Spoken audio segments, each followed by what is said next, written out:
Sony calls the CMA irrational in a response to the CMA's provisional findings about the Xbox Activision deal, and Jim Ryan is saying some pretty strong statements about what would happen if Sony got a degraded version of Call of Duty. This is probably going to be one of the longest opening monologues that I have ever done. I'm going to do my absolute best to show you as much of the document, or at least quote as much of the document as possible. A lot of the coverage on this is yanking one sentence out, and that's all they're really focusing on. I will do my best to put all of the good information right here at the beginning of the stream. It's going to be a long one. Buckle up, and then I'm going to be discussing it with the live audience. I'll also be doing a second stream today with 30 and Still Gaming, discussing why we might be wrong about Call of Duty. I'm sorry, about Game Pass. So make sure you keep your eyes open for that stream. That'll be our second one. So, in response to the CMA's provisional findings, Sony has submitted their own response,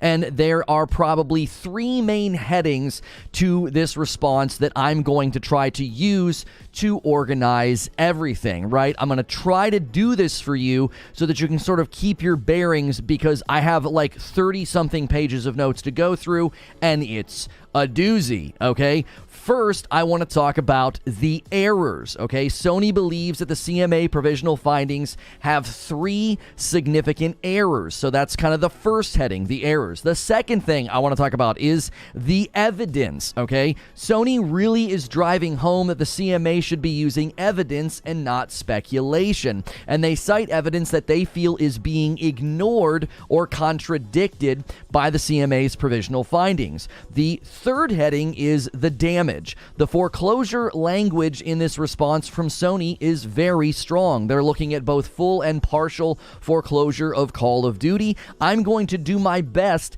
to read these sections because it is a lot. And yes, I anticipate all of the anti-Sony rhetoric to couch this as desperate and pathetic. I think some of these people should invest in a thesaurus because they need to find new words to use when Sony responds to anything in this Activision acquisition deal, especially when they use so much evidence that is likely absent from the coverage that slams them as desperate. I challenge you to find somebody who is calling them desperate and crying and making sure to put little tears on Jim Ryan's face. I challenge you to find coverage where they actually exhaustively read through this and consider the evidence from a non-biased position. It's probably not possible. And no, I don't have anybody in mind in particular. It's just very easy to predict, all right? Before we get into the three categories, I do want to show a few choice introductory remarks from the document. Obviously, everybody is focusing on the use of the word irrational, as well as Jim Ryan's remarks about Call of Duty and what it would do to the company if they got a degraded version. So I just want to look at the quote about irrational, okay? Now, keep in mind, we're dealing with three categories. We're not in those categories yet, right? The errors, the evidence, and the damage. We're not in there yet, but I did want to look at this first because this is kind of how they open up the document, okay? Quote, the CMA's reversal of its position on its console's theory of harm is surprising, unprecedented, and irrational. That's kind of how they're kicking things off. Now, I'm willing to bet nobody's going to focus on how they support their premise. They're just going to call Jim Ryan desperate. They're going to say that they're crying, and then they're going to move on, right? They're going to farm those clicks. They're going to farm that rage. They're not going to actually look at how this is substantiated, because when I saw the word irrational, I was like, whoa, what's going on here, Sony? What are you saying, all right? Let's look at how they support it. The provisional findings, PFs, assessed a significant body of evidence in the round to support its finding that Microsoft would have the ability and incentive to withhold Activision content, and that would substantially lessen competition by foreclosing PlayStation. In assessing this body of evidence, the provisional findings emphasized, consistent with jurisprudence on the CMA's duty to assess evidence, that it is particularly important in this case to assess the merged entity's incentive to foreclose by considering all the available evidence in the round, rather than focus on a single model. They are going to really weigh in on this. They're going to wail on the fact that the CMA CMA is supposed to be considering evidence, not speculation, and also not just a single model. That's one of the major aspects of this document. This point is actually, I think, very important to Sony's argumentation. You need to consider all available evidence. You can't just look at one model of something and then I predicted Sony would kind of say this. I said, listen, in my previous coverage, they're going to look at the provisional findings and say, hey, you looked at 5 years, but there's a lot of other factors. And what about beyond 5 years? What about 10 years? Now, I want to include this next piece because it sets up an acronym that you're going to be seeing a lot in the document. And it also shows how using one model is presumptive and it's counter to other findings from the CMA. This is extremely important in the argumentation, okay? The addendum takes a diametrically opposite approach and focuses almost exclusively on a single economic model on which it places, quote, significantly more weight than other available evidence. That model, which is based on the lifetime value, you're going to see LTV a lot in this document. That's what that stands for, lifetime value. So the model is based on the lifetime value of an average gamer, is used to estimate Microsoft's incentives to make Call of Duty exclusive to Xbox. The provisional findings contained a similar analysis based on the then available lifetime value data, which found that Microsoft would have a, quote, strong incentives to foreclose. The addendum reaches a different conclusion based on new assumptions and preliminarily concludes that a revised lifetime value model suggests that making a Call of Duty exclusive to Xbox would result in a significant financial loss for Microsoft post-merger, and as a result, that Microsoft would not have an incentive to withhold Call of Duty. So they're pushing against the conclusion that the CMA came to because they used one model, and then that showed that Microsoft would just suffer significant financial loss, and they'll never do it then. Now we can move on to the 3 categories because I think that's really helpful in how to attack this. So remember, the errors, the evidence, and the damage. And they actually do that themselves right here. This is sort of the 3 sections. You can see the bold letters there. Section 1, Section 2, Section 3. This paper, which is supported by an economic submission authored by Cornerstone Research, provided at Annex 1, shows the following. Now keep in mind, everybody kept saying that Sony was out of the picture. Sony's not a part of the conversation anymore. They're done. The deal's done, okay? That's not true. Everybody saying that was lying, okay?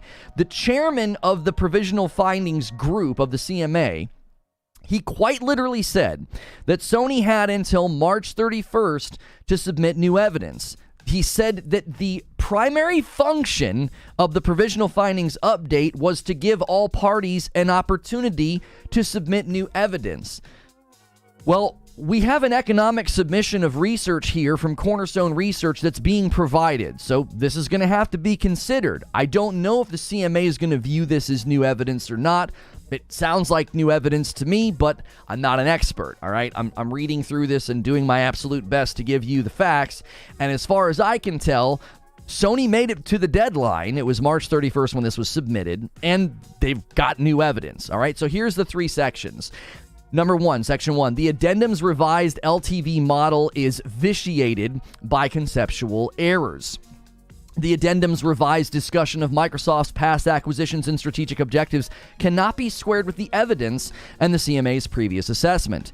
The addendum's U-turn on the provisional findings that Microsoft would have the ability to partially foreclose PlayStation is unsustainable. So that's where I get my 3 headings. That's where I get my 3 sections: the errors, the evidence, and the damage. So let's look at the first category. We're just getting started. The errors.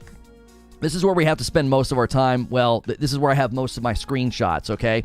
Sony is submitting that there are 4 conceptual errors in the revised LTV model that the CMA used. I'm going to quickly look at each of the 4 errors and try my best to summarize how they argue for them because the document is so lengthy. Now, we can look at the document in the full live stream with the live audience, but for the sake of the monologue, I'm going to do my best to give you like snapshots here and try to summarize where I can, right? I'm not trying to rip things out of context. I'm trying to be an efficient communicator. Error 1.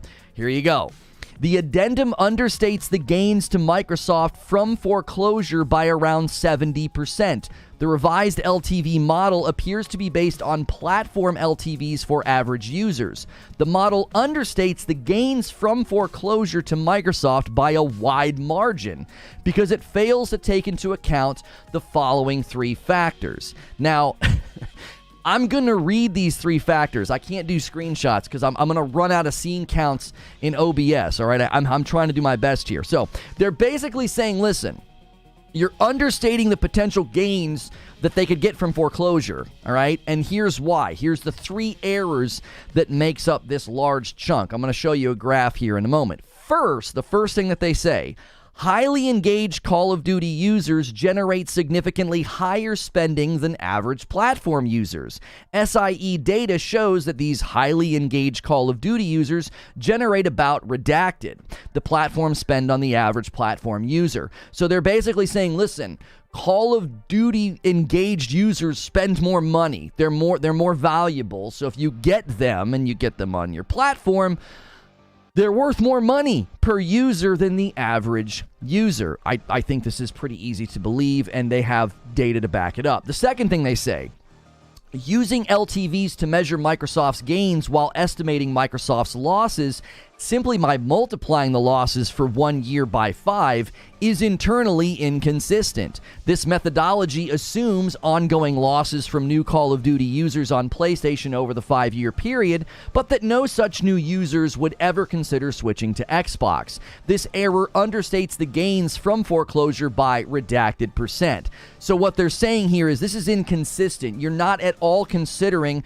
that over the course of 5 years, people would switch to Xbox. We don't know what the percentage is. They're apparently making a prediction or an estimation based on the research that this is how many people would switch. Now, keep in mind, that's only 5 years. What about 10 years? What about 15 years? You got to think long term here. You can't just say, oh, they'd suffer losses over the next 5 years because they wouldn't be able to sell it on Sony anymore. Okay, well, what about the gains they would get from suddenly people switching or wanting to buy into their ecosystem? They've claimed in other documentation Microsoft can't win people to their platform, but I think Call of Duty would move the needle to some degree, and that's part of what Sony is saying. That percentage actually helps add up to the 70% understatement that is asserted at the beginning of this error. They're claiming that you have understated the potential gains to Microsoft by foreclosure by about 70%. The third error. Post-transaction, Call of Duty will be a first-party title, so Microsoft will not pay a margin to Activision for sales of Call of Duty.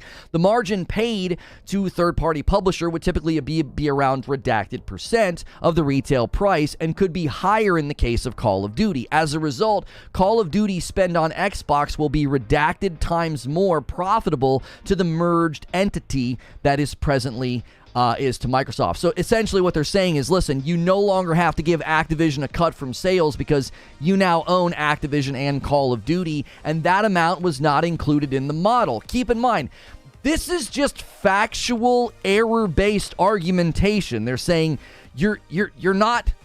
You're missing things. You're not including things, okay? This just means that you have to reconsider and recalculate in your model. You have to consider the potential gains that would happen. In my estimation, I think these are pretty serious errors and glaring oversights. And when they add up all the missing potential gains, look how much it changes. Okay, so this image is a little funky. So the bar all the way on the left, okay, the small bar on the left side of the screen is what that's like the CMA input for gains per user under the LTV model that they used. Now, the three floating bars in the middle, those are the three errors getting added on top. Like, this is all of the potential gains that they could get from a foreclosure strategy. And it all stacks up to create the bar closest to me, which is 3 times higher with respect to gains from a foreclosure strategy. And this is just the first error, okay? The first error, this is it. This is how they back it up. They're like, you made these 3 mistakes for this first error, all right? So we got to keep going. Error 2. The addendum unquestioningly adopts Microsoft's ex-post submissions and ignores its contemporaneous business documents. The CMA's original LTV analysis that found strong incentives to foreclose had relied on an LTV estimate based on Microsoft's contemporaneous documents created in the ordinary course of business. The addendum discards this contemporaneous evidence and instead adopts, without apparent explanation, Microsoft's adjusted LTV estimates that are lower than those in its contemporaneous documents and were created solely for the purpose of this proceeding. This is difficult to understand and is not consistent with the CMA's practice on the assessment of evidence. In other words, Microsoft created estimates just for this proceeding, and those estimates disagree with their own internal documents, their own documentation and their own documents on just the course of business that got combed over. Well, that's being ignored. Microsoft's like, no. These are the estimates. Use these estimates instead. And the evidence from their own documents is being ignored. And Sony says, look, you did this without explanation. Why are you doing that? This doesn't make any sense. You're supposed to consider all evidence, and you're not. You're considering just this evidence that's been submitted. Error 3. The addendum wrongly downplays the significant strategic benefits to Microsoft adding Activision content to Game Pass. Microsoft's ordinary course LTVs used in the provisional findings original analysis did not include the strategic benefits of adding Activision content to Game Pass because they were based on customers acquired pre-transaction in 2021. So right there, another flaw in the data, another flaw in what's been submitted is you're looking at customers pre-transaction, you're not considering the impact on Game Pass with this much stuff. It follows that the revised LTV based on Microsoft's submissions must not capture this benefit either. Indeed, the addendum expressly accepts that the revised LTVs do not account for strategic considerations related to the growth of Game Pass. So it's being acknowledged that that's not included. But adding Activision titles to Game Pass reflects a meaningful expansion of content that can be expected to increase Game Pass adoption, especially if Activision titles are available on Game Pass on a privileged basis, which is exactly what Microsoft has told the CMA is going to happen. So again, they're saying you can't ignore what Microsoft's submitting. You can't ignore their own evidence. You can't ignore their own statements. They're saying we're going to put Activision stuff on Game Pass in a privileged position, and that again is not being considered. I don't see how anybody can disagree with this. If all evidence is to be considered, if everything's to be combed over and investigated, which Phil Spencer said he welcomes in the Xbox On interview, then do it. Look at all the evidence. Don't just brush it to the side and ignore it and not have it as a part of your considerations.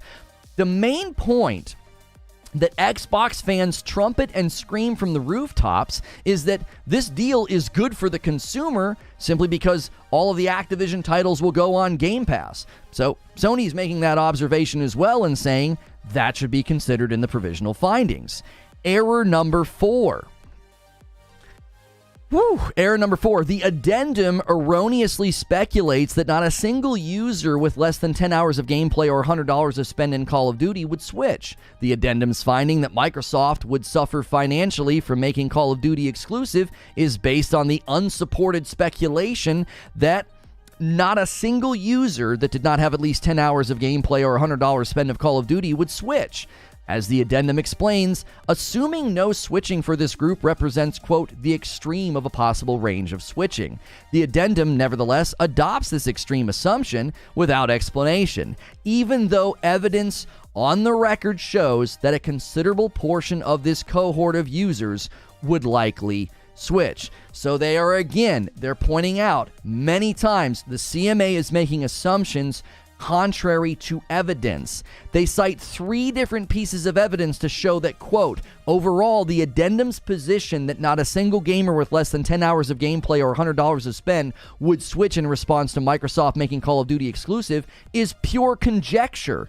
The conjecture is not consistent with the CMA's duty to base its decisions on evidence rather than speculation. Again, they're driving home this point. Conjecture, speculation, they have no place, especially when they're contrary to evidence. Now, I don't know if the CMA is going to view this response as new evidence, given that they said in their provisional findings that Sony had until this date to submit new evidence, so we'll have to see what the CMA's response is to this. Now, that was just the errors. That's our first section. The errors. We're 20 minutes in. Stay with me. Now we've got to move on to the evidence. The evidence. I'm trying to be exhaustive. I don't think a lot of people in their coverage or their blogs are going to be this exhaustive, so hopefully you enjoy the effort that I'm putting into this, all right? Now, thankfully, the next two sections will be quicker, and I can do a better job of summarizing what they said. I think the errors required a little bit more screenshots, a little bit careful, like we got to read every little thing that's here, okay? We can look at the document in its entirety again during the live stream. I don't want anybody accusing me of not reading the document. So let's move on to the next section, the evidence. Sony claims that, quote, the addendum's reassessment of Microsoft's acquisitions and strategic objectives does not fit the evidence. Sony points to two pieces of evidence that mean Microsoft's past conduct should be considered. The first is their repudiation of using Minecraft. They said that, quote, Minecraft is not probative of Microsoft's incentives. What that means is it's not demonstrable of their incentives. It doesn't demonstrate their incentives. That's what probative means, okay? Minecraft is not probative of Microsoft's incentives. The addendum cites Minecraft as the sole example of a game acquired by Microsoft that continued to be licensed to other platforms. In other words, what they're saying is Minecraft does not demonstrate Microsoft's incentives, but it's the sole example used. First, they point out how different Minecraft is. It's a one-time purchase game. It's not an annual release, right? It doesn't generate near the revenue annually that Call of Duty does. The second thing they point out, like why you can't say that Minecraft is a demonstration of Microsoft's incentives, is they point out that Minecraft does not display new console power or graphics. It's never going to be a part of sort of a demonstration. Third, this should be quoted directly because I think this is really solid. The third thing they say about Minecraft, quote, Microsoft has nonetheless deployed Minecraft exclusivity where it suits its strategic interests. In particular, Microsoft has blocked Chrome OS's access to Minecraft's Consumer Edition, instead making available only Minecraft Education Edition, a version intended for students and teachers and not consumers.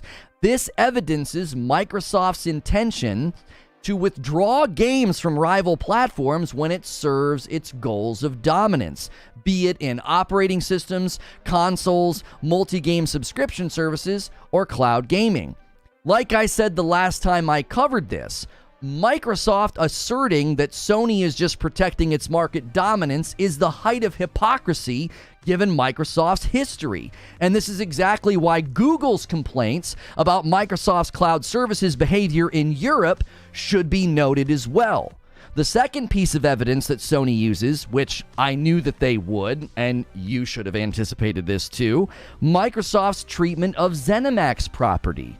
Did you really think that the Redfall creative director's comments wouldn't make it in to the regulatory discussions? Here we go. So while they state that Minecraft is not probative of Microsoft's strategy, they claim that, quote, by contrast, Microsoft's conduct following the Zenimax acquisition is highly probative of Microsoft's post-transaction incentives with respect of Call of Duty. So, hey, listen, Minecraft doesn't demonstrate Microsoft's incentives and their conduct. But what does is what they did with Zenimax. That's what they're saying. They go on. They're quick to use Microsoft's own language against them. Quote, as the CMA is aware, since Microsoft acquired Zenimax, Microsoft announced that future Zenimax titles, including Starfield, Elder Scrolls, and Redfall, will be Xbox exclusives. In so doing, Microsoft reversed assurances made prior to Zenimax acquisition that Microsoft, quote, would not have the incentive to cease or limit making Zenimax games available for purchase on rival consoles, and statements that it, quote, highly encourages cross-platform play because if it's good for the gaming ecosystem, it's good for us. What we'll do in the long run is we don't have intentions of just pulling all of Bethesda content out of Sony. They're quoting Brad Smith there. In addition to using Microsoft's own argumentation and words against them, they point to the Redfall creative director's statements. After quoting him saying that the PlayStation 5 version was, quote, canned, they conclude that, quote, this experience provides further compelling evidence of Microsoft's ability and incentives to foreclose rivals to acquired games, together with its likely conduct post-transaction with respect to Call of Duty. So that's all of the evidence. That's the evidence. So we've gone through the errors. We've gone through the evidence. And now let's go through the damage. And this is when it gets juicy, because everybody who's super pro Xbox and everybody who doesn't like Sony, they're loving this part because they get to rip a sentence out of context and misrepresent Jim Ryan, something that they should put on their resume. The damage. Sony claims that, quote, the addendum's position that Microsoft has the ability to totally but not partially foreclose PlayStation is not sustainable. So first they point out what is called a non sequitur, something that does not follow logically. So there's a logical fallacy in here, and they're pointing it out. Quote, almost as an afterthought, the addendum reconsiders the provisional finding's original finding that Microsoft would have the ability and incentive to engage in partial foreclosure by degrading PlayStation's access to Call of Duty. It does not, however, follow that, even if the addendum were correct about Microsoft's incentives regarding total foreclosure, that it would have no incentive to engage in partial foreclosure. So it's a non sequitur. They're saying, listen, it doesn't logically follow that just because they have no incentive to do total foreclosure doesn't mean that they wouldn't have plenty of incentives to do partial foreclosure. Total foreclosure incentives are not logically connected to partial foreclosure strategies. They're completely different approaches to the situation. As I said, it's a non sequitur.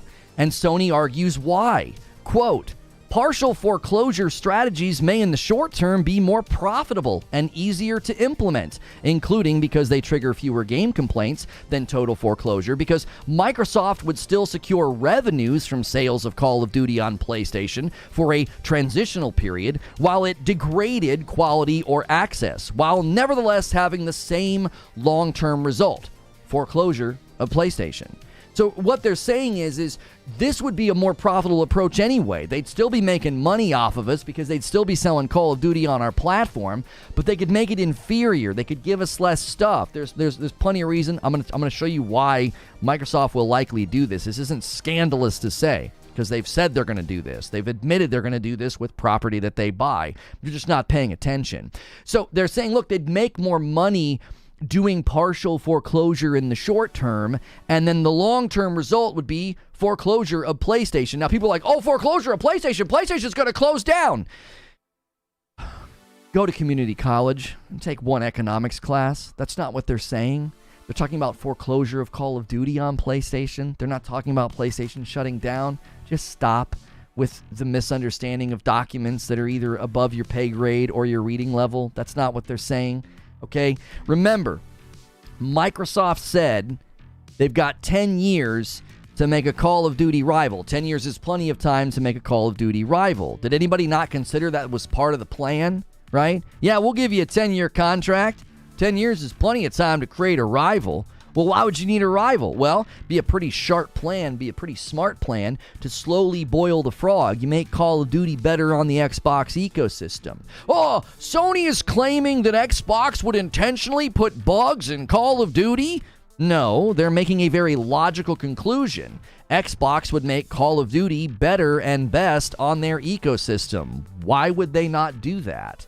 Their own CFO said that going forward, they will adopt a first, better, or best strategy with the property that they buy. So all three of those words justify the literal ground for Sony's concern. You're going to buy Call of Duty, and your CFO says that when you buy property, you're going to make it first, better, or best on your ecosystem. That's not scandalous to say. That it makes sense. Who's going to buy Call of Duty and not do that? Sony argues that under the current Activision ownership, there's incentive to make Call of Duty the best it can be everywhere. As an example, they have an incentive to leverage advanced features on the PlayStation. Microsoft's not going to have an incentive to do that. This, in essence, is partial foreclosure. You're not giving Sony everything that you could. You're not giving Call of Duty everything that it could be. Well, why would they do that? Sony's not owed that. That's literally the concern. That's literally the worry. They then point to Digital Foundry and other sources, and they say, listen, game quality is directly compared in the market now. That's a huge factor in how consumers make their decisions. They actually mention Digital Foundry by name like twice, both in footnotes and in argumentation. Good for Digital Foundry, right? That's great. That's great for their publicity, all right? So their argument is sound. It's like we would lose if they started doing this to us. That would be a strategy of trajectory degradation. You would slowly make Call of Duty not what it is right now for us, and we would lose tons of money. Like, this is something every business should do, by the way. They're supposed to protect their interests. Don't worry, I'll get to Jim Ryan's comments in a moment. You're not going to like what I have to say. On to the quote that everybody's ripping out of context and misrepresenting. Again, put that on your resume right at the top. I misrepresent CEO's comments and legal documentation because it makes for great clicks. Quote, Jim Ryan explained to the CMA at the remedies hearing if PlayStation received a degraded version of Call of Duty, it would, quote, seriously damage our reputation. Our gamers would desert our platform in droves, and network effects would exacerbate the problem. Our business would never recover. Now, people are concluding that this means PlayStation dies if they get an inferior version of Call of Duty, right? It's like that Tiger King meme, you know, I'm never going to financially recover from this, right? Like, that's what they think Jim Ryan's saying. Like, we would never recover. We'd be dead. Like, listen, there's a couple of things going on here. I think people are fundamentally misunderstanding what he is saying, all right?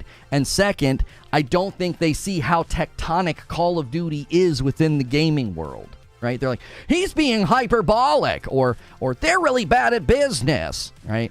Apparently having a Twitter account is all you need to make, you know, business judgments of companies of this size. Okay, first, in the context of what Jim Ryan is saying, he is speaking about reputation damage and customer loss reverberation that could not be recovered.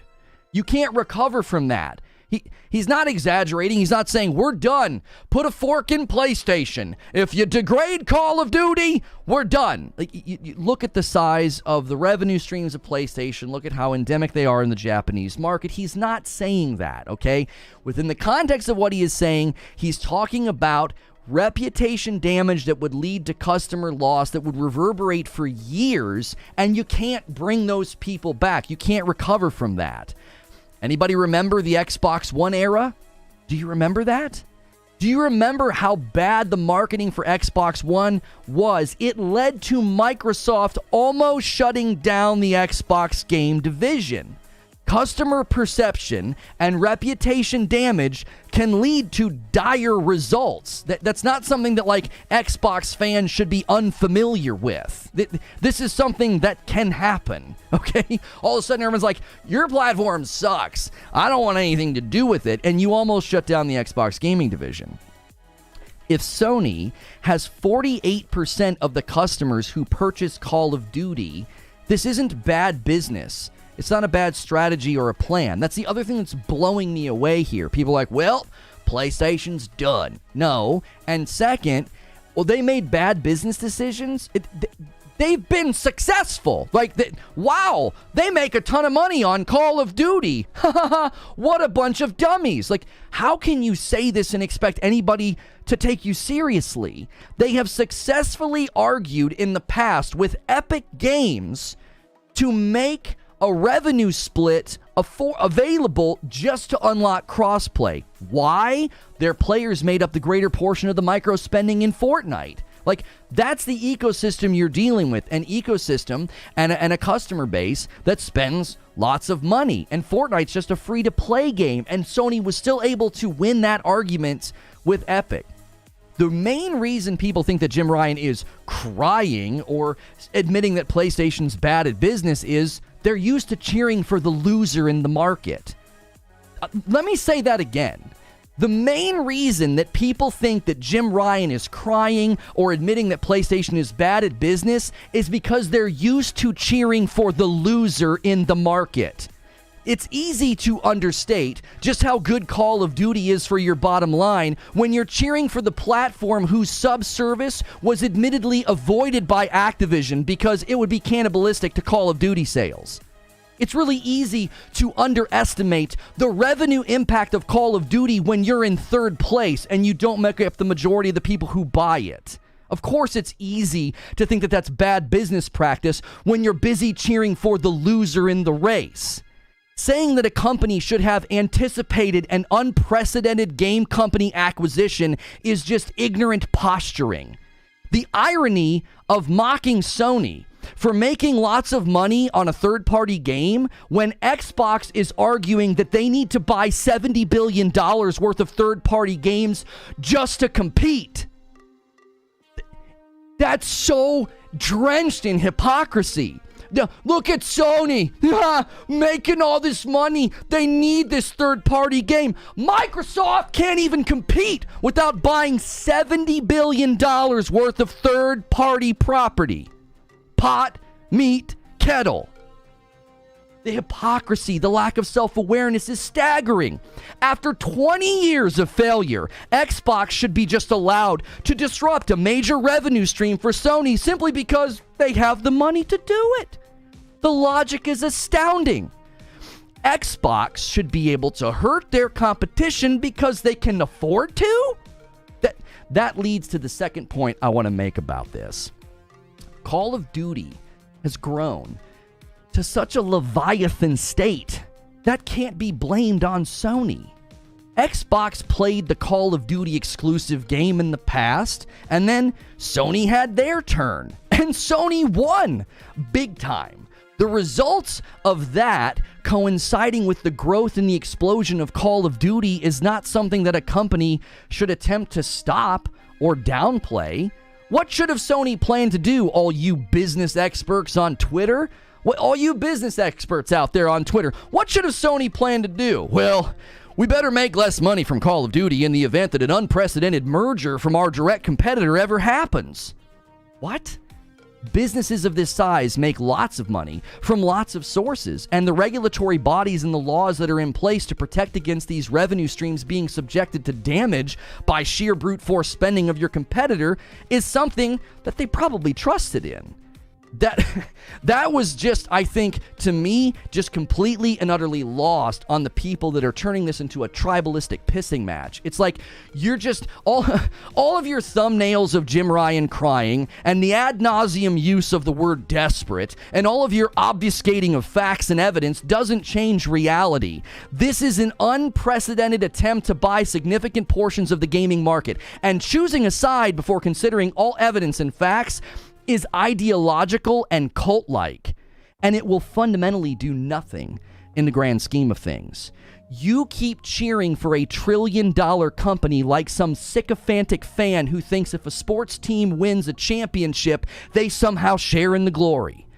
After it's all said and done, like virtually all consolidation efforts before it, this deal will likely go through, and as history tends to repeat itself, the customers will lose, and the companies will take home the gold. And that's the show open. That's my longest monologue to date. I don't know, why are there flickering emotes in chat? Why are there flickering? What is happening? Why are there flickering emotes in chat? I made myself a second thing of coffee. I didn't even drink it. What's happening? What are those emotes? Make sure you're pressing the like button. Make sure you're smashing all of the buttons. Thanks everybody for watching over on Kick. That was the longest monologue I've ever done. There aren't. I'm seeing like flashing hearts and flashing 100s down in the corner. I don't know what they are. I've never seen anything like that before on YouTube. It's a new feature? Oh, okay. I tell you what. Let's have this be the new feature. Somebody already ordered some coffee this morning, and let's get the members going. I'm gonna freaking pass out. That was so long. Like 37 minutes.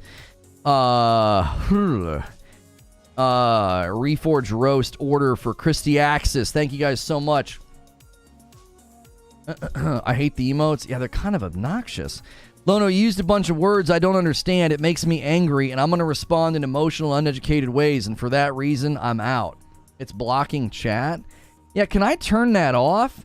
If the deal, this deal, if approved, will open Pandora's box, says True Witty. Yeah, I don't seem to have any control over that. I don't have any control over that happening. That is obnoxious. Can I have a too long didn't read? Shirt command? I'm not worried about shirt command. I'm trying to imagine how effing frustrated it must be to put this kind of work into research and exhaustive examination, discussion of the facts, only to have chatters show up and take a poop. It took me so long. It took me so long to do that. You don't see anything flashing? Yeah, it's just on YouTube. Okay.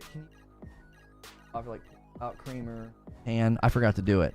Can we get a recap, JK? Yo, Brian with 9 months. The boy's on fire. Great notes and great to see someone with integrity lay this deal out. Thank you.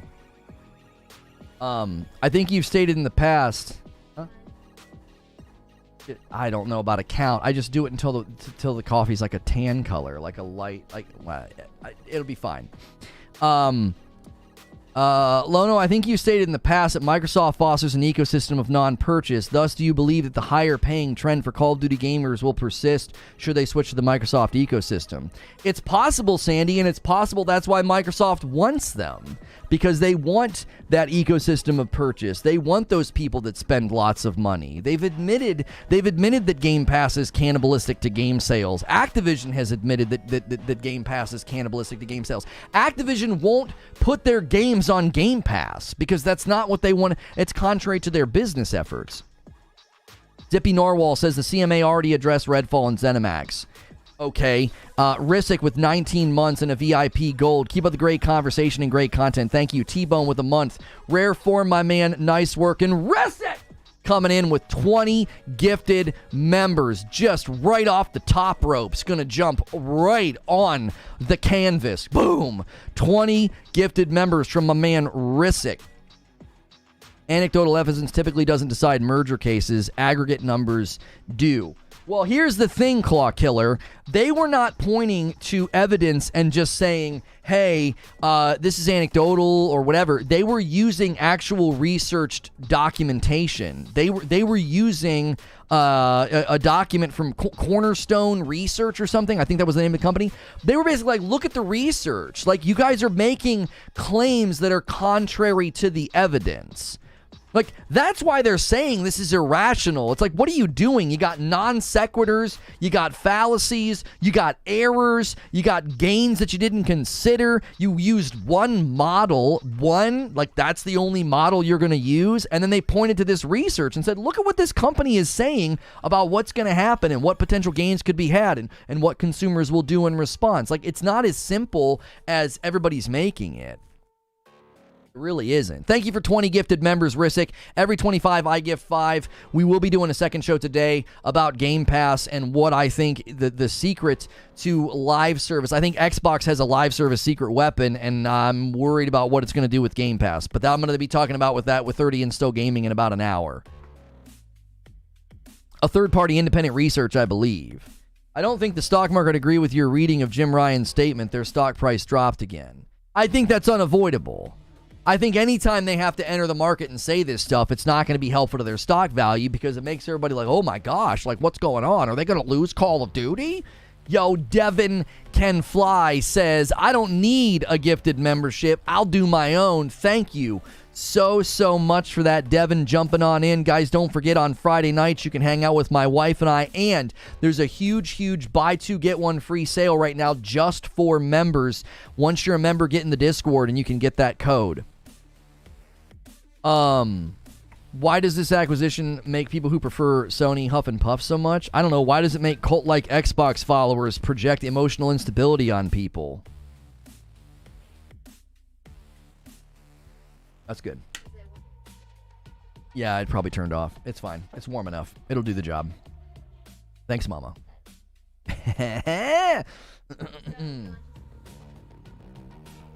That's fine. That's fine. Angry Pete says almost 600 people here. Should be at least 400 likes. Come on, chat.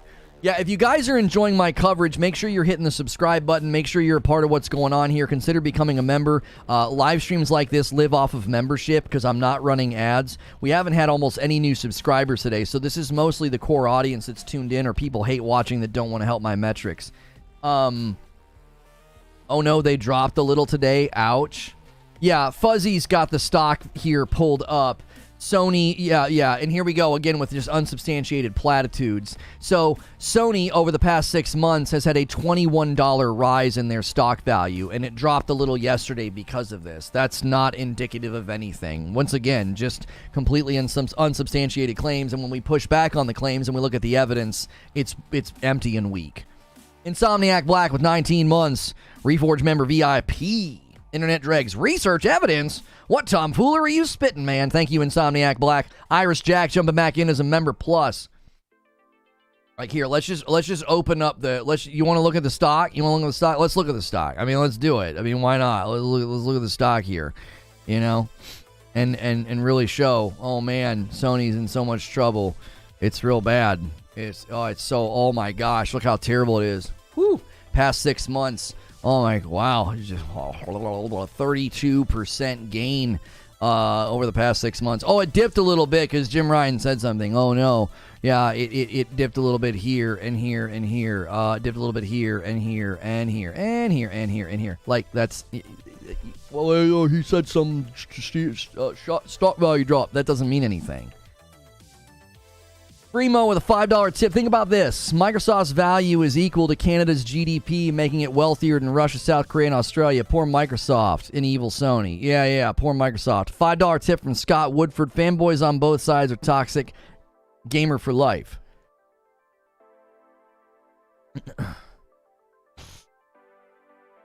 Respectfully, can you read the document regarding the oversight committee, please? Oh, you're in here on an alt. Cool.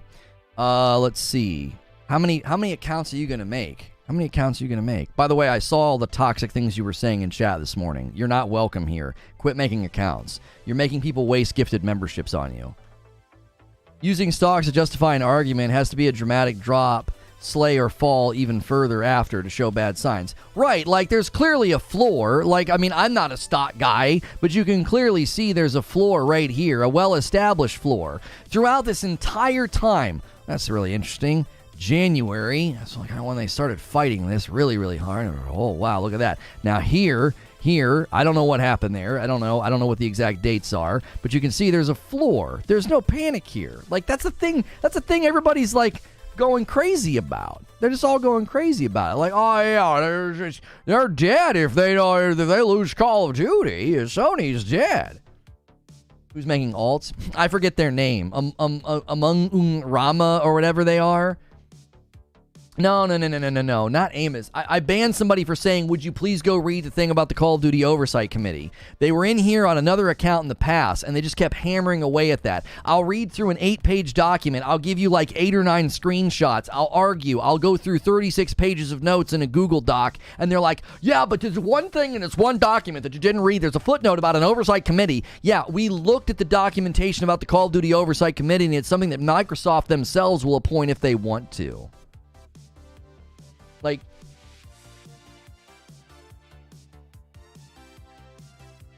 $8 billion in reality, but yeah, almost $70 billion for ABK alone, and they're still losing badly in console. That's what Jim suggests? What does Jim suggest? What does he suggest? I don't know, what's he suggesting? Pretty much how it works. Both sides stretching arguments as far as they can in the favor without actually lying or being unethical. Right, like, all I'm trying to do with today's show, this is all I'm trying to do, right? I'm trying to show the documents, show the claims from Sony, because I said, I feel like Sony's going to answer back. A couple of weeks ago when I covered this, I said, I feel like they're going to answer back. I feel like they're going to say, listen, you guys didn't consider the grand scope of this. You only looked at 5 years. And that's quite literally what Sony did. right? I'm not some kind of a genius. I just thought in my mind, man, if I'm Sony, I would think that's not a substantial examination of this topic. You looked at 5 years, and Sony went further than I did. I was like, man, I think you need to look further than 5 years about the potential gains that Microsoft could have from foreclosure strategy. What if they do foreclosure on Call of Duty in like 7 or 8 years, right? If they start to pull it, if they start to only give Sony certain things, if they don't give Sony everything, right? Like, because the parity descriptions, according to Sony, are not enforceable. Gilly says stocks raise and lower a ton for tons of reasons. Sony is more than just PlayStation. They sell tons of electronics, so even over in Taiwan can raise and lower. So events over in Taiwan can raise or lower their stock. Right, that's what I'm saying. Like Jim Ryan said this, and the stock value went down. They submitted this document on the 31st of March. We're just now seeing it, obviously. Even the CMA was asking for more evidence, so it's not a surprise that's exactly what they got. That's what I kept trying to tell people. I kept trying to tell people the last time we covered this. When we covered the CMA's provisional findings, and everyone's like, nope, deal's going through, deal got approved, yep, CMA approved it, Sony's out of the equation, Sony's not a part of the conversation anymore. What did I say? I said, you sound scared. It sounds like you really hope Sony doesn't have a comeback. Like, if Sony has no argument, then why all of the obfuscation? Why all of the waving of hands? If Sony has no argument, if Sony's argumentation is so bad and so weak, what's so scary about it? Read through the document. Pull up your stream in your YouTube channel, right? Put some little tears on Jim Ryan's face, and then read through the document. And really weigh in as an intellectual. Do it. Like, if Sony's argumentation is so weak and so bad and so flimsy, it should be really, really easy to dismantle. Read through the document. Do you want to know why nobody does that? With exception, right? With exception. I know there's some people who just will sit there and read through the entire document, and they'll add their commentary. And props to them for doing that. I read probably 60% of it to you, I think. I read a little more than half of the document to you. Like, all you gotta do is read it, and you're like, there's some pretty good points in here. You don't have to agree with Sony. You can be in support of the deal. In fact, I'm surprised that like people in support of the deal and in support of Xbox aren't hearing this argumentation from Sony and thinking, that sounds like a pretty good idea to me. You make Call of Duty first, better, or best over the next 10 years. You slowly get people to trickle over to your platform versus Sony. And then you've got a really good incentive to do full foreclosure on Sony. Like literally what I said a couple of weeks ago. It's not hard to see how that strategy would work really, really well. F the Cat says, I'm blocked or muted on YouTube, so I'm trying here. You know what game makes Fortnite COD money that's on Xbox and isn't owned by Xbox is Roblox. Yeah, Roblox is its own entity. I mean, that's why Fortnite's launching their Creative 2.0 thing. Like, and oh my gosh, they're dealing with all kind of copyright problems because people are trying to create like Call of Duty maps and stuff.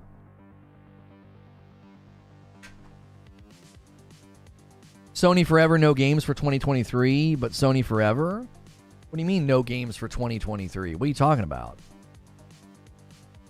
Like, they haven't had their showcase yet. There's games coming in 2023? I don't know what you mean.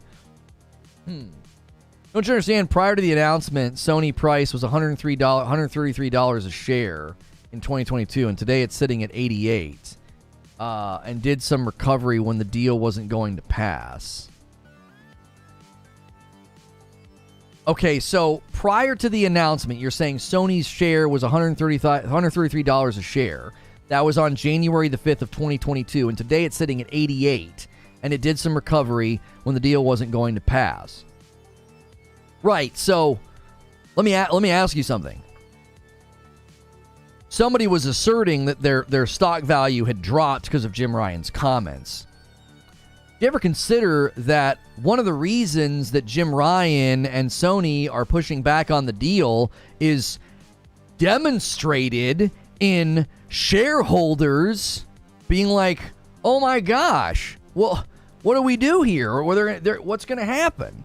Also, you have to look at global stock value between 20 and 22 and what's happened after the fact. Look at all the tech sectors. Look at all the tech sectors. There was unprecedented growth for tech sectors. They mushroom it up. You have this global situation going on, and now everything's returning back to normal, which is why these companies are laying people off. Microsoft's laying people off. Amazon's laying people off. This is not something that's unique to Sony. Now, I'll admit, I wouldn't be surprised at all if Sony's share value, if Sony's stock value has gone down a little bit. Sony Group Corp, over the last 5 years, no, see, you're lying. I don't know what you're talking about. That's a 5-year spectrum, Eugene. He's saying, yeah. He's saying, no, okay, I'm sorry. He's not lying. He's got it right. I was looking at that thinking back at 2019 was the 2022 era. I thought you were giving me the window from 2022. Let's just look at what you're talking about. You could probably find this is true for a ton of the tech companies right now. None of this is alarming. Now, I'll admit right now, it wouldn't surprise me at all if the Activision deal has hurt their stock value a little bit. That's one of the reasons Sony doesn't want it to happen. They're like, what are you doing? You're going to disrupt one of our more lucrative efforts with gaming, which is Call of Duty. So you can see here, Sicky happens here, right? Sicky happens. Oh my gosh. And then there's this massive growth. And then, boom. That's happened to so many of the tech companies in that window of time. It's not an abnormal thing. That's not like, oh my gosh, market confidence is shaken right now. What are we gonna do? What are we gonna do? Yeah, here we go. Let me give you another one. You want another one? There's another one. Look, same thing. This is Amazon. Woo! 2020, sicky. Oh, yeah. Oh, no. Oh, no. What are we going to do? It follows the same pattern, bro. Like, that's the market. That's what the market just did. That's what we just went through. Like, Microsoft stock. Let's get a 5-year look at Microsoft stock. Now, Microsoft's done better, right? This isn't Xbox, by the way. This is Microsoft. Microsoft's done better. They've had this big, huge climb, and their drop hasn't been as severe, but the arc is still the same. The arc is still the same. We got on the other side of this mountain, and then there's a valley. There's a valley right here. It's not as big of a valley, but there's a valley there. You know, percentage-wise, I don't know what that dip is. 323, one of their peaks, and one of their valleys is 221. That was a $100 loss, 33% drop. What, roughly, right? $100 out of the 300 drop. So, yeah, that's not like, oh my gosh. Now, again, it wouldn't surprise me at all if some of the reasons that like Sony's stock has dropped, it wouldn't surprise me at all if it's somewhat related to the acquisition because shareholders and the public are watching and they're saying, oh, whoa, what's going on over there? But that's not been the primary causality. The primary causality has been the market's doing this. OMG 291. No one's saying OMG. We're not saying that this is bad. We're saying look at the arc pattern. Look at the stock pattern. Like this right here that happened to Sony, this is the same arc that we're seeing on all the other companies. There's this big hump, there's a dip right here. They all have this dip and then there's the recovery. Like that. There's no, that's the thing. The minute you look at the entire market, you look at all these other companies, it's like, oh, what's happening to Sony is happening to everybody else. When they bought ChatGPT, that was a huge bump to Microsoft's stock price. Right. Everybody's stuck at home, wants to play games, new consoles are out. Been a great few years for tech companies. Yeah. It was also a good year for people to literally buy hardware. That's probably one of the things that helped Sony is people were buying hardware. Like, oh, let me upgrade my tech. Can we start a counter for the number of times someone falsely says the regulators are only for the consumers? Yeah, I don't know why people keep saying that. I want you to tell me who told you that, because I'm going to find them. I'm going to find them and destroy them. I'm going to find them and destroy them. Mr. Anderson, we've been watching your YouTube content for some time now. We have been displeased. You are diseased. We're going to find them and destroy them. That's not true. Like, the FTC, the regulators, these regulatory bodies across the globe, their job is not to just protect you. They're supposed to protect the market. And I don't know if you know this or not, the companies are a part of the market as much as you are, if not more than you, because, you know, they're the ones making all the things. They're called regulators, not consumer defenders. Regulators are for market stability, or at least the semblance of it, not consumers. Yeah, it's... Again. Yeah, Carl Sagan and Agent Smith do talk very similar. What good is a YouTube channel if you are unable to speak? That's right. Listen, guys, do me a favor. Where are the likes at? Where are the members at? Where are the coffee orders at? We got almost 600 people hanging out. Listen, if you hate watching me, thanks for the love. Maybe stick around and become a member. Maybe stop believing what you read on Twitter. Maybe stop believing that somebody who's against the deal is a Sony pony. Thanks for 2 bags of light roast cat. You're the best. You didn't do the buy 2 get 1 free code, Cat. You could have gotten yourself a free bag of coffee. What are you doing? Xbox fans are clearly the market, right? Listen. That's the thing. We don't need to talk like that, like Xbox fans and PlayStation fans. It's like, I'm a fan of all of it. I've got all of it in my house. I want every game to be amazing. I want games to be so good that I don't have time to play them all, right? This guy told me that regulators are for the people. That's false. This is something that I've noticed over the past 3 years. It was especially potent in 2020. In June of 2020, it was especially potent. People don't care about the truth. They don't. You can, in crystal clear fashion, show somebody you've been lied to. This person lied to you. What they said isn't true. And they're like, I don't care.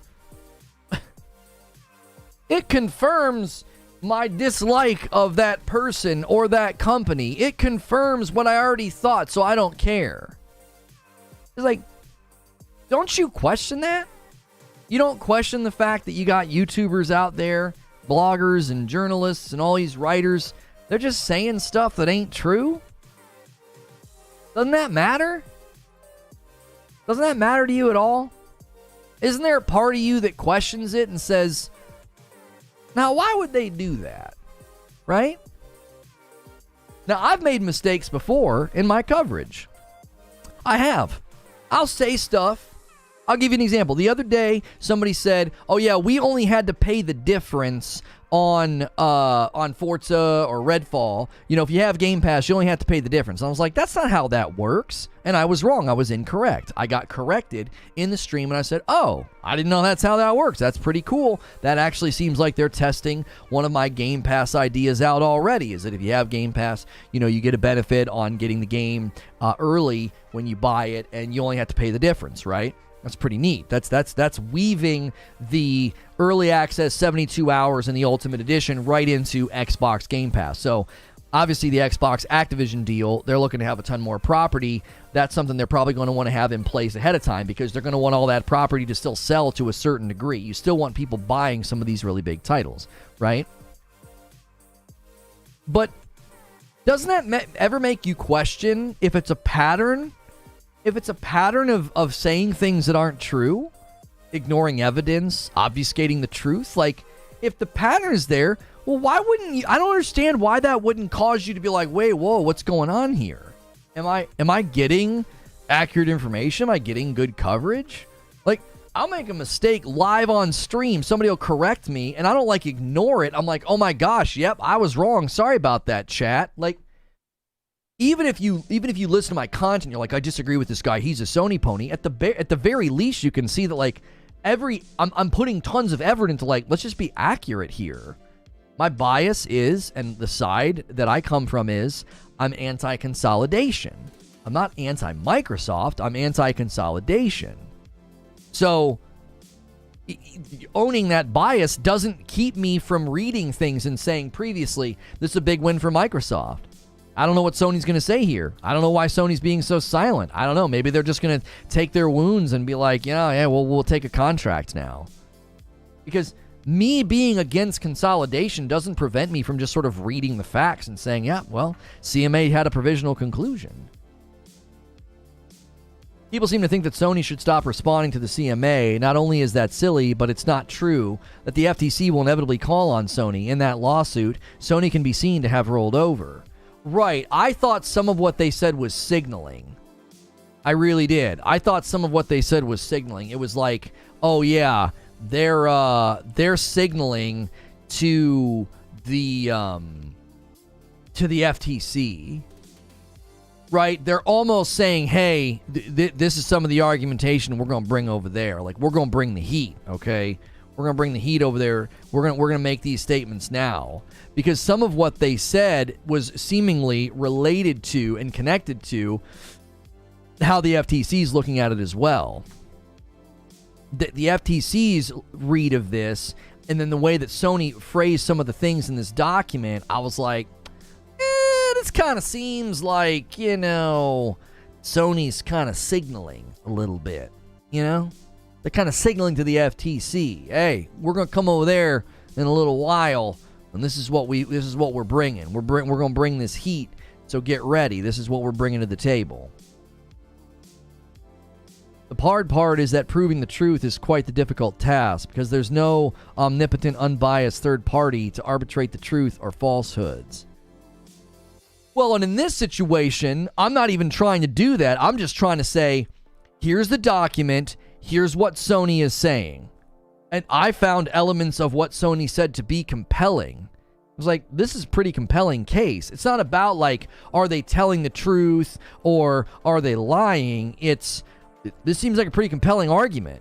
You got to consider more than one model. You've got, the thing that really struck me was the one part where they were like, you literally have documents from Microsoft that are contrary to your conclusion because you just accepted projections or whatever the word was that they used. You're just accepting it from Microsoft. Microsoft came up with their own thing like, oh yeah, this is how it's going to go. And it's like, your own documentation's contrary to that. The FTC is going to have to take Microsoft to federal court if they want to block. Sure. And if they do that, then that'll go through proceedings at the court level. More than likely, what they're going to try to get, what Microsoft's going to try to do is get enough concessions on the table for the FTC to not do that, would be my guess. If we get a couple more likes, let's get 300 likes. Man, YouTube, I don't understand YouTube anymore at all. What is happening? We shot out of a cannon this morning, man. We've been having a huge day, and I'm looking on the back end. I'm like, I think something's wrong. Hopefully you guys aren't having any problems. Everything's fine on my end, by the way, in OBS, so hopefully you guys are having a good experience. Oh, I'm not even looking at Kick. CMA looking into Microsoft Cloud concessions. They might investigate Boosteroid. Yeah, F the cat. The other thing that's happening, too, is if the CMA is going to look at Microsoft's cloud gaming stuff, you also have Google telling the regulators, you need to look at how Microsoft's been handling cloud services. Because look at what Microsoft did with cloud services. I covered this. Was this last week? I don't know when this was. This might have been 2 weeks ago. And they were like, look, they're basically going to people that have complaints, offering them a contract, and then the person doesn't complain anymore. That doesn't seem like a healthy market. So anybody who had complaints is now tied to Microsoft? That seems very like mobster oriented here. We should look at these contracts. And the FTC agrees. The FTC said, if you're going to use those contracts as a defense, we want to see them. We want to see them. You could be out here you could be out here bullying the competition. All of a sudden, I'm self-conscious because I'm like sitting with jeans on. I'm not used to this. I'm not used to being objectified in this way. It honestly feels like the CMA staff are getting fatigued with the concepts and the data, and hence all the data errors. I think Sony found the sudden switch to be quite shocking. Yo, my man, Mr. Z. He picks a member plus. He takes us to 22 members on the day, man. I need a bunch of y'all to do that. We don't need to live off gifted members. Some of y'all can jump in right now as a member. You can click the $ at the bottom of the chat. You can click join. You can become a part of what we're doing here. Sony is not relying on no Call of Duty. Once Call of Duty fad passes, this will be hilarious. That's like placing the fate of your future on motion controls. Oh, wait. Well, here's the thing, Mont Dog. I went through that portion of the document, and it's like everybody's misrepresenting what Jim Ryan said. He wasn't saying, oh yeah, PlayStation's done if you give us a degraded version of Call of Duty. He was saying we would lose so much, we wouldn't be able to recover that. That's not like, oh, we'd never be able to recover, we'd be dead in the water. He's like, our business would never be able to recover from that. Are you kidding me? You're not used to being objectified, I'll have to try harder. You do that. Do you think there's a conflict of interest with Microsoft buying all these third-party publishers while still selling their own console? That's exactly the issue. So, Sony strikes at that problem in the document that they just submitted. They said, listen, right now, under Activision ownership, Activision has a vested interest in giving the best version of Call of Duty everywhere. Why? Because they want it to sell. All you have to do is look at the fact that Activision has admitted we avoid Game Pass because it's cannibalistic to sales. So, like, Activision's strategy right now is great for anybody who wants to sell Call of Duty. That's fair. That's equal. Right? Everybody's getting the same version. Everybody's getting the best version of Call of Duty. Why? Because that's good for Activision. But the minute Microsoft owns it, everything changes. Everything. I was answering an earlier comment in chat. Oh, okay. NVIDIA Shield and GeForce Now is competitive market lantern that found ways to succeed in the same place as Xbox Cloud, and I don't see it dying anytime soon. Yeah, again, I think Google's saying, look at it. I don't think Google's saying, oh my gosh, no one can compete. Google's saying, and Google's not even talking about cloud gaming. They're just saying cloud services. They're like, you need to look at what Microsoft is doing. You need to look at what they're doing, man. Y'all aren't paying attention here. Call of Duty isn't a fad anymore. It's not going anywhere. That's what I tried to highlight at the end of my video. I'm like, okay, Call of Duty is endemic to the gaming market. That's Sony's fault? That's Sony's fault? Call of Duty is so big that if they suddenly had a loss of sales, it would be extremely damaging to them. Oh yeah, you should have planned better, Sony. I mean, plan better for what? Plan better for what? What do you mean? xCloud is a joke of a cloud service. It's everything bad about cloud gaming. COD oversaturated. It definitely can go somewhere. I mean, listen, you can't stay king forever. It's not possible. Like Call of Duty in 10 years, who knows where it could be? But that's the thing that people don't understand. If Call of Duty has a natural, organic slide down in popularity, okay, then that's the market that's just happening on its own, is it not? Instead of another company doing it, we're going to cause you to lose money over the next 10 years by design. That's not the same as people losing interest in the game over time. $5 from Severin Evans. Are they getting the same version, though, when others have exclusive content with those different versions? I don't believe they are the same, really. See, here's the mistake you're making, Severin. if Activision accepts a deal from Sony to say, hey, we want some exclusivity on Call of Duty, like what happened with Modern Warfare 2, right? Sony had the marketing contract, and I think you could play the beta earlier, whatever the frick it was. That's Activision accepting a deal that is mutually beneficial to both them and Sony. Do you see? It's different when you own the property. Do you understand the difference? Like, if you go to a supplier and you say, hey, give us a week early, give us a better deal, give us a better this, give us a better that, and the supplier says, that sounds like a good thing, it'll benefit us, it'll benefit you, let's do this, and they sign on the dotted line. That's not the same as your direct competitor buying the supplier and now giving you an inferior product so your sales are affected. It's different when you're going to a third party and saying, hey, let's negotiate a deal, because the third party could reject the deal. Yo! Smiley! Dropping an absolute member bomb on chat. 20 gifted members, pushing us that much closer now to the next milestone. That's the first 25. Now you're 8 away from 50, crushing it. The CMA's job is not to protect Sony's bottom line. If Sony's lost money, so what? They'd still be overwhelming market leaders, so competition wouldn't be lessened. That's a non sequitur. No. If Sony loses tons of money, competition wouldn't be lessened. You've not substantiated the logical connection between your direct competitor harming your revenue, but that's not lessening competition. What the frick? That's quite literally what that is. And the regulator's not there to protect Sony's bottom line. There's to protect Sony from antitrust behavior of, hey, if you let them buy this product, they can directly hurt us. Like, what?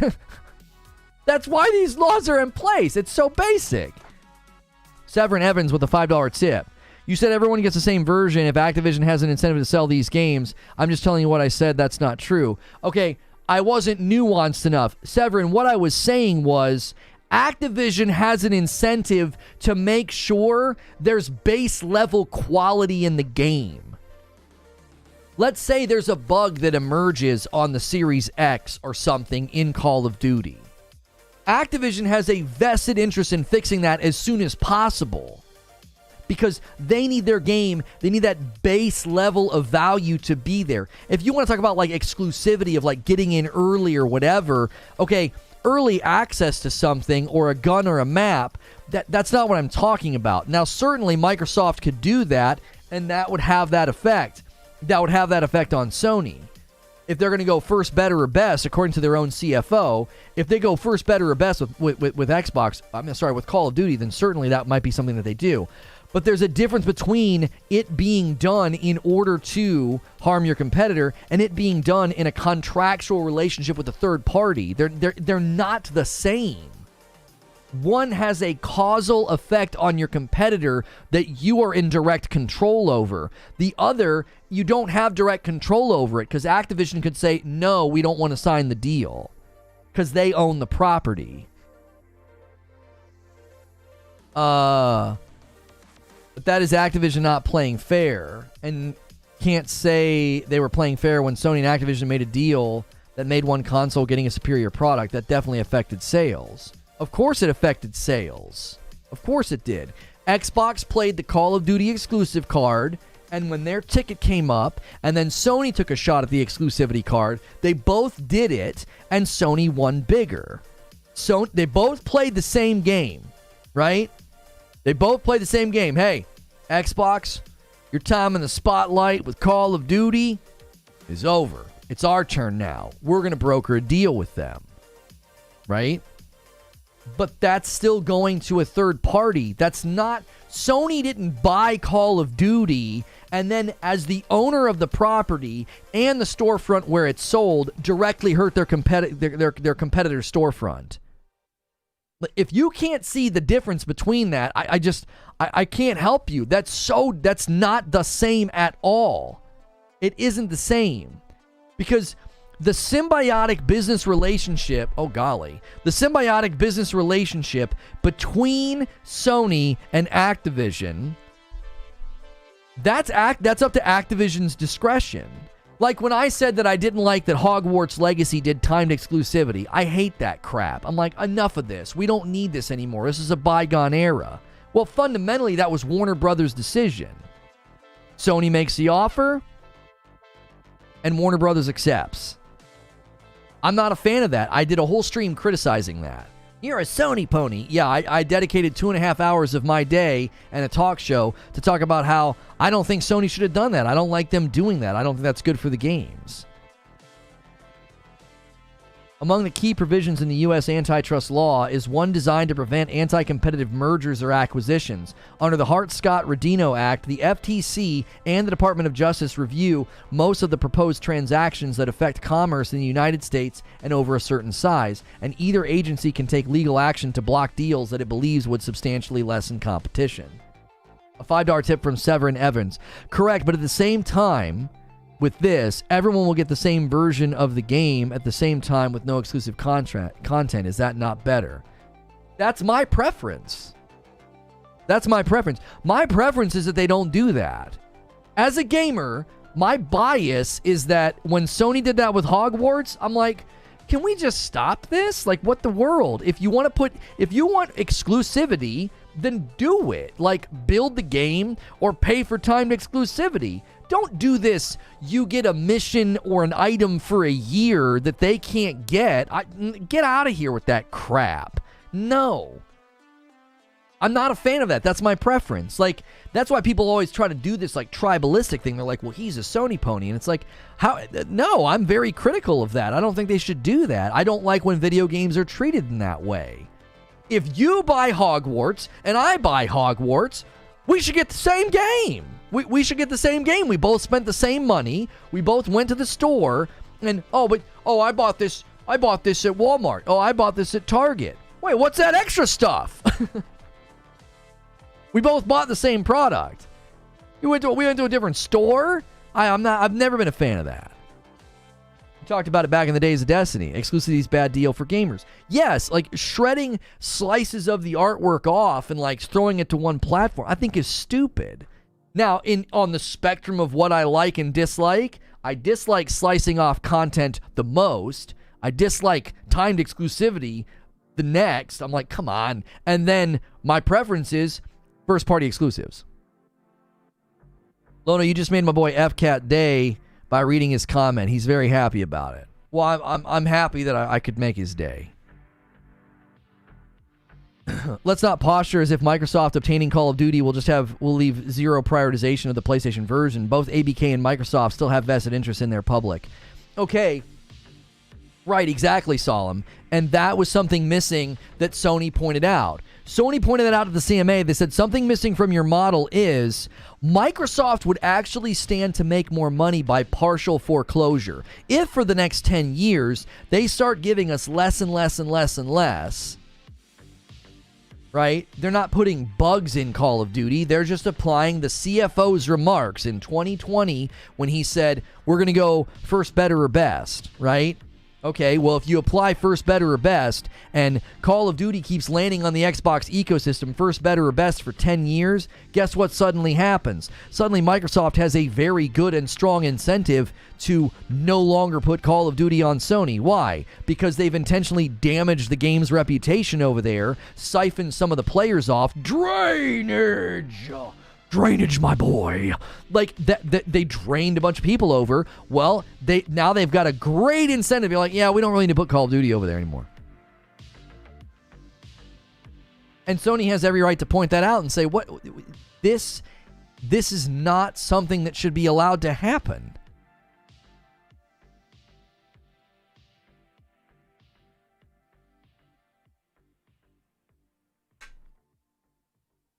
Server error with a 6 spot. Microsoft is the first to do exclusive content on third-party games with GTA. Sony is using Microsoft's weapons against them.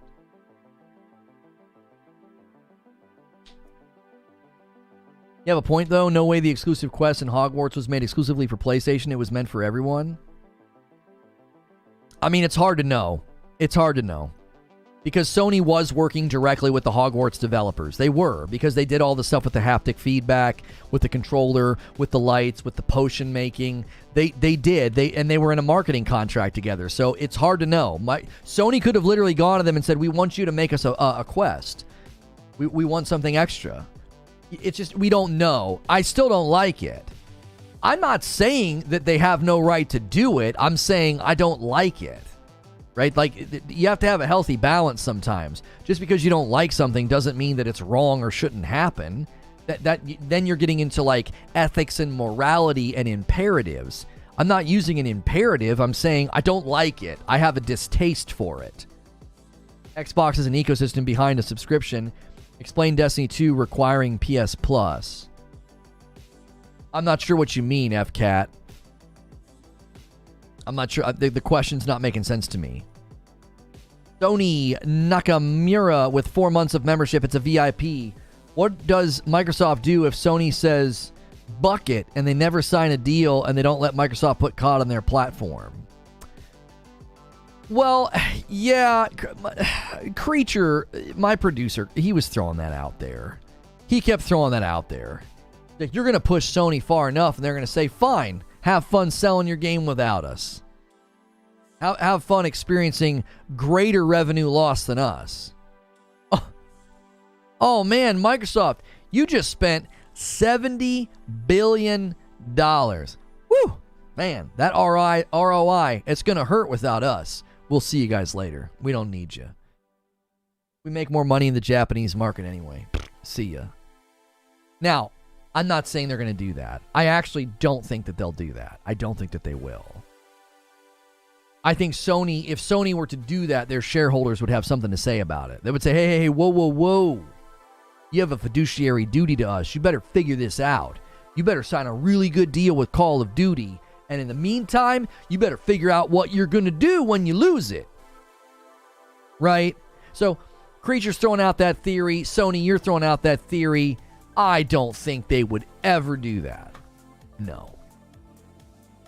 Because they peacock and say that in a meeting, and then they'd turn around to a phone ringing, and their shareholders would be like, what in the ever-loving frick did you just do? I don't think they'd be able to do it. Cowboy says, what are your thoughts when Spider-Man was only on PlayStation for Marvel Avengers because Sony owns the movie property? Do you think that was fair? Yeah, but it's not a matter of fair.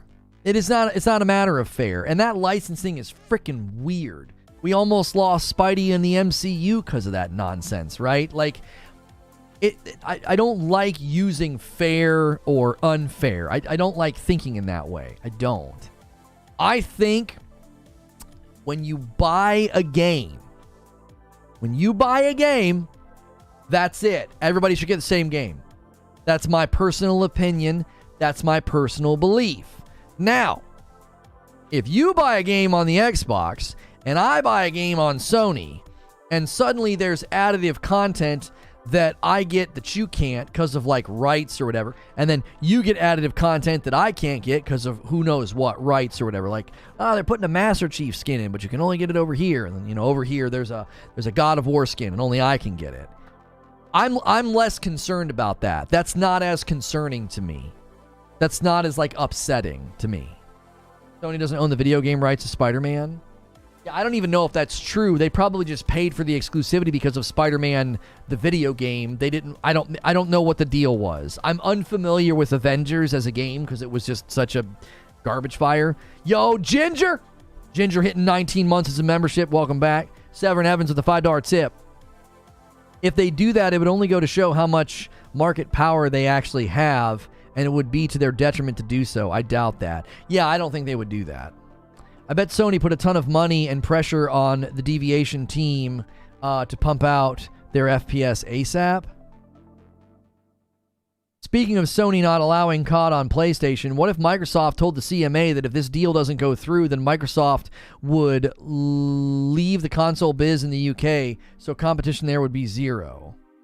Marvel went to Xbox, and Xbox declined, so they could have had Spider-Man. Yeah, but Christopher, that was the Marvel's Spider-Man video game, not Spider-Man and Avengers. You're getting wires crossed. The only thing Sony owns is movie rights and certain TV show dispersal rights. Sony does not, I cannot stress this enough, they do not own Spider-Man video game rights.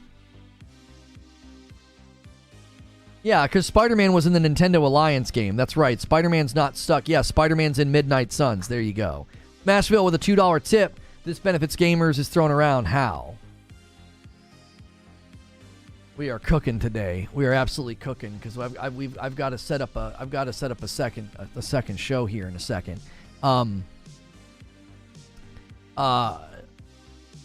This benefits gamers conversation is one that interests me, okay? Because here's what people will say. Okay? Here's what people will say. This is going to benefit gamers because these Activision games are going to go on Game Pass. Oh, okay. Neat. So let me get this straight. I'm just trying to grapple with the argumentation here, all right? I'm just trying to track the logic and the reason. It's hard to do because it's very rarely used. So the logic and the reason is that games and properties that are already in existence, development, or have planned releases will go onto a subscription service. So we're not going to have more games put into the market because of this. We're not going to have new IPs and new innovations and new video games. That's not what we're going to get. What we're going to get is existing property going onto a subscription service.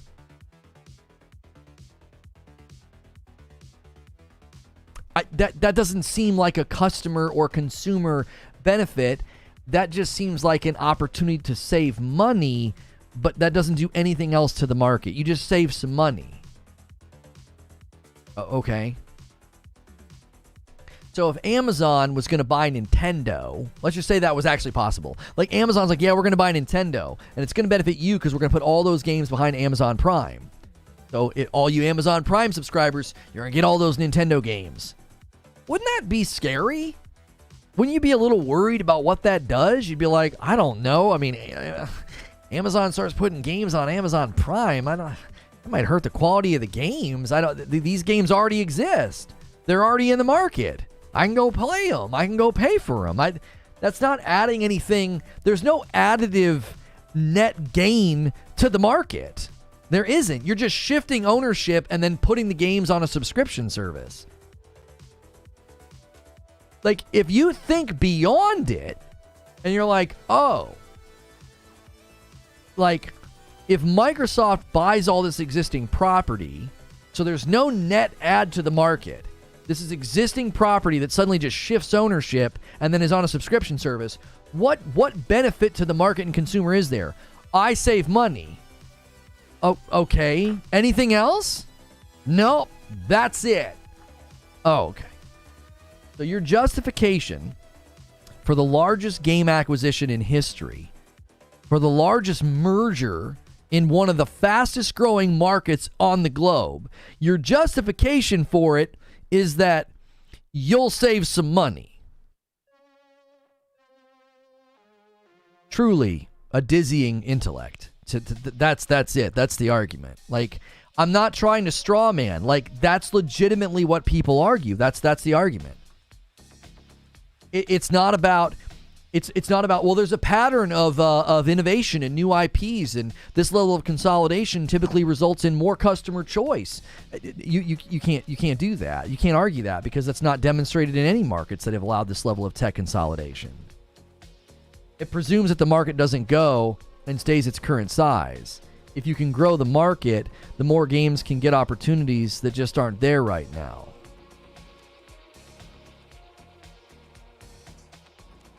India, China, and large markets coming online where they don't have a history with gaming. But Microsoft buying property that's already existent and already coming to the market, how does that grow the market? Or are you saying, which side are you saying is presuming that the market doesn't grow? But all the new IPs go to Xbox. That's great for gamers. Well, Xbox gamers.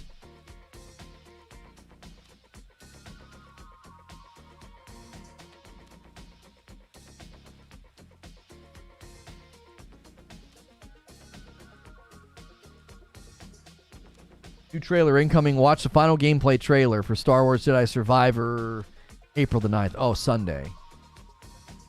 But if the consumer doesn't care, they don't care. I want cheaper games. Game on a subservice. It's be off to me. Get as much as possible for the least amount of money. We have hundreds of years to prove that consolidation doesn't grow the market. Literally hundreds of years.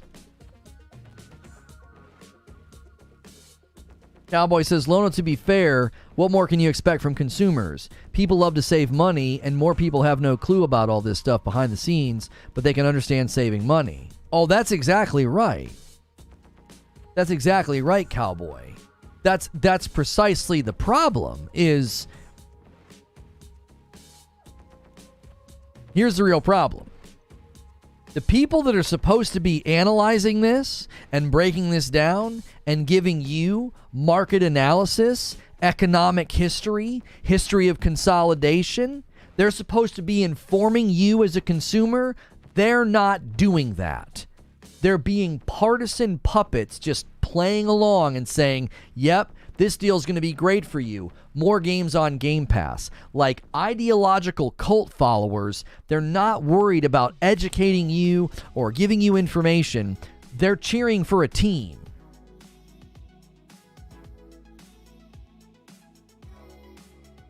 They're cheering for a team. Like, you're supposed to be educating people. And that's not what people are doing. They're just reinforcing the bias. Hey, you looking for some great bias confirmation? Yeah, bleed green, baby. This deal's great. More games on Game Pass. That's because you're not actually looking at the history here. Ginger says, if games can still be paid for and get via subscription, then the market has been given choice. Humans have less and less time and more competition. Netflix ETC. So what we're seeing is more talk of I want X game, Y game, but never spending money on it. The only spending money on the known properties. Yeah, but but again, the presumption would be that these properties will be available paid and via subscription, and Microsoft's got a pattern of behavior of not doing that. The software industry has a pattern of behavior of putting software behind a subscription service. That's the issue. The software industry, there's a pattern of behavior right now. The trajectory for Game Pass, the trajectory for what Microsoft has plans for is you won't be able to buy it and get it on the subscription. Nope, it'll just be subscription only.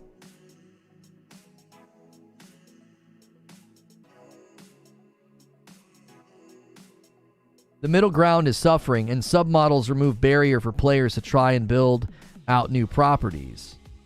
Yeah, but they remove barriers for people to try out new properties, but they don't support them financially. They don't buy them.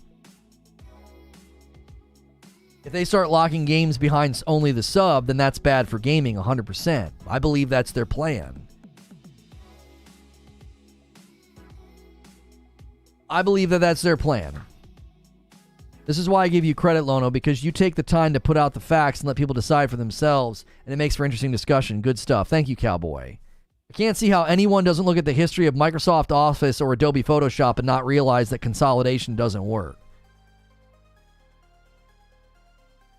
Your argument is that Michael Pachter is wrong, saying this is good for consumers? I've not listened to his argumentation. Are you trying to pull fallacy of the professional or fallacy of the expert? He's right because he's an expert? You do know that he could be wrong. His predictions, his argumentation, his projections, his ideas could be wrong. He could be in error. Is he infallible?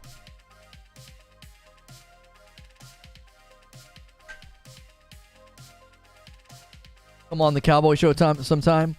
Destiny 2 is a free game. Xbox doesn't require gold on Xbox for multiplayer, but it's the only free game on PlayStation. Requires a sub to play online. Well, does anybody know why? Is that Sony's decision? Why is it the only game on PlayStation that requires a sub to play online? Says F the Cat. You can buy games on Xbox that isn't going to go away suddenly. Oh, I don't think it's going to be sudden. No. Listen to me. Listen to me. Microsoft told you what they were going to do. They said that they view Amazon and Google as their true competition. They told you that. If Amazon and Google's their competition, you think they're going to be nice to you? You think they like you? No. If you're going to compete with Amazon and Google, you're going to have a blade in both hands. One's behind your back, and one's out in front. $5 from Gaming Forte. Woke up yesterday, saw the article. I looked at the documents and said, nope. I'll wait for Lono to read it to me this morning. Thank you. Hey, I feel like I did my absolute best to break it into 3 categories and to give you guys the goods. But here's the reality.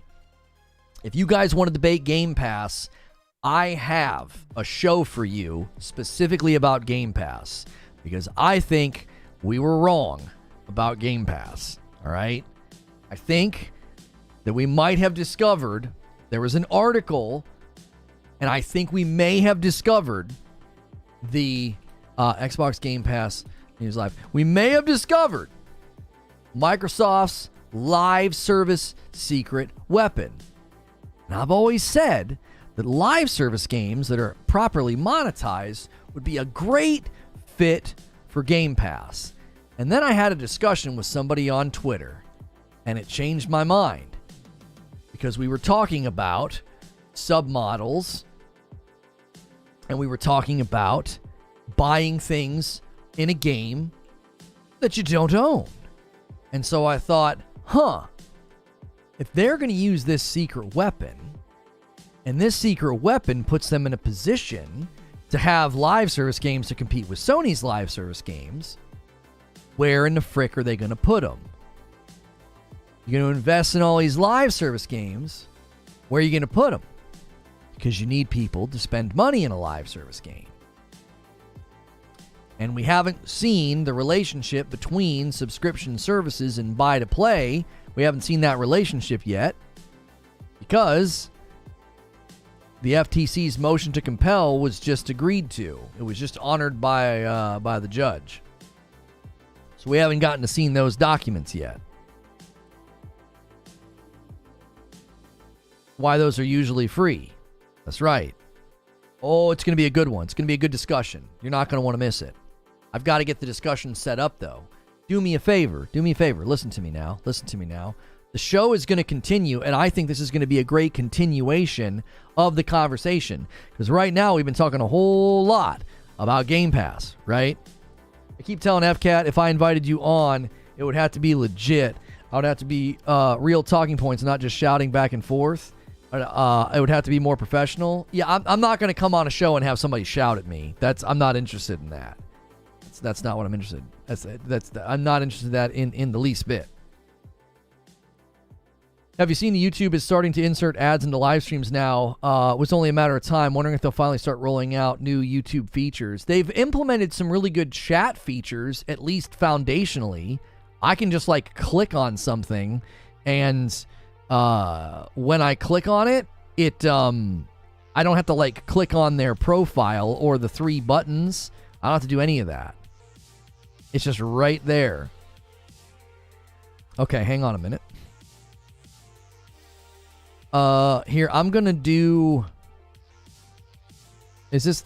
I don't know if this is going to make a big loud ring. So let me mute the music for just a second. I don't want to have this big loud ringing thing going on. There we go. All right, now I can bring everything back. And then get my volume mixer. Mike, you there? I'm here. Can you hear me? Okay. Yeah, can you see me? Yeah. Okay, good. Okay. All right. Can you give me a sentence? What's going on? 30 and Still Gaming here, joining Lono for another discussion about Game Pass. Yeah, another one.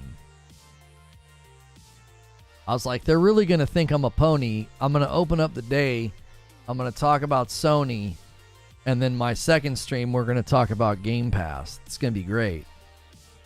Oh, you're going to be well, it all depends on what side you pick, I guess. You could be an Xbox fanboy the second half of the morning. Yeah. I'll cheer for Game Pass. It all depends. Oh, I got to fix my camera for a second. Hold on 1 second. It's not white balanced correctly. How are you guys spamming those emotes down in the corner? That is so weird. Like the weirdest thing I've ever seen. They've added that. I don't know what that is. What'd they add? Like down in the chat box of my live stream, there's just emotes just like popping up. I don't know. I don't understand what it is. In your chat, like only you can see it, or like everybody can see it? Some people can see it and some people can't. I want to see if I can see it on. I don't see it. No, yeah, I see it on mobile. Here, see it down in the corner. Oh, what the fuck is that? Oh, sorry. You're fine. I was like, oh my god. Sorry, chat. I'm just smashing it. I'm absolutely smashing it. I gotta turn my filter on myself, my voice filter. Can't see it on mobile. It's down there in the corner on the iPhone, and you just can go crazy. Oh, yeah, on the mobile. Yeah, it's there. Yeah, they're adding new stuff, man. Not there on that's a Instagram thing or whatever. I'll tell you what, chat. We need 8 more members, and I'll owe you 10. 8 more members, and I will owe you 10. So I'm gonna do it during the show, though. All right, we got to move. We got to do this show. Valid. It wasn't even a minute. We're not even actually started the show yet, and I've already did it. Sorry. Yeah, we did it. Sorry. Let me change his thumbnail.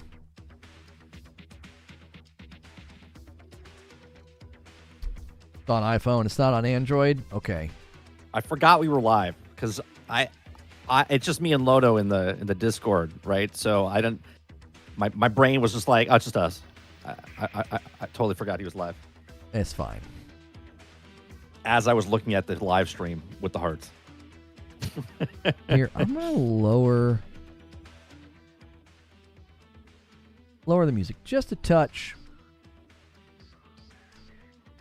And then I'm gonna edit Xbox Game Pass. Were we wrong? Okay. Lono looking good. Wrong. Thank you. Where's the rundown on my Stream Deck? I don't have it. Okay. I'll just click with the mouse like some kind of a Neanderthal. All right.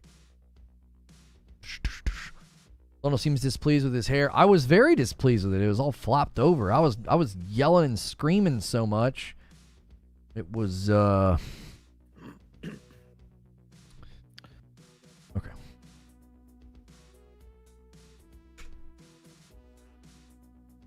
Okay. Does anybody know how long Yeah, they're supposed to last until they're phone out of battery power. is supposed to last? Yeah, I don't know. It depends on the phone. Depends on what you're doing. It all depends on what you're doing and what type of phone. Usually like 6 to 8 hours. Like standby, it's like 14 or something like that. Or longer than that, actually. I think standby. Okay.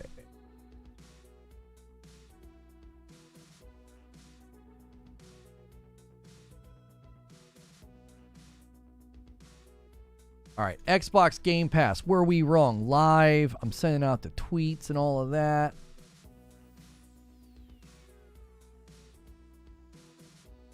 At the end of the show, Lono, when we go off, I have a question for you, stream-wise. Okay.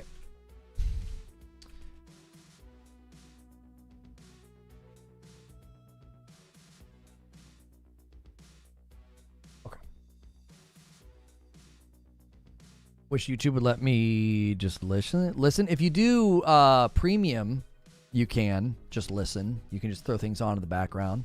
If you become a member, you can listen in the background by using my Discord.